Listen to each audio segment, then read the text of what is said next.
நீ எனக்கு முழுசா பொண்டாட்டி ஆயிட்டினா அப்படியே நீ கர்ப்பமாயிடுவியா? அப்போ அமெரிக்காவுக்கு நீ போக முடியாது, போக மாட்டேன்னு சொல்லிச்சு. ஆமா, கரெக்டா தான் சொல்லுச்சு. கர்ப்பமாயிட்டா எப்படி அமெரிக்காக்கு போக முடியும்? இல்லை, அத்தை சொன்னதை நிறைவேற்றத்துக்குன்னா நான் உன் கூட சென்னைக்கே வந்தது. உனக்கு ஓகேவா? ஓகே தான்.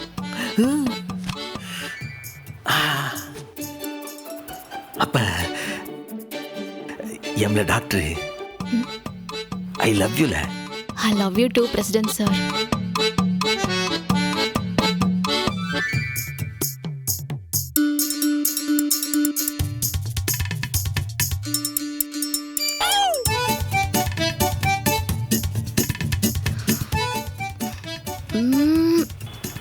அவனை இம்புட்டு லவ் பண்ணேன், இம்புட்டு லவ் பண்ணேன், இம்புட்டு லவ் பண்ணுதே. I love you so much.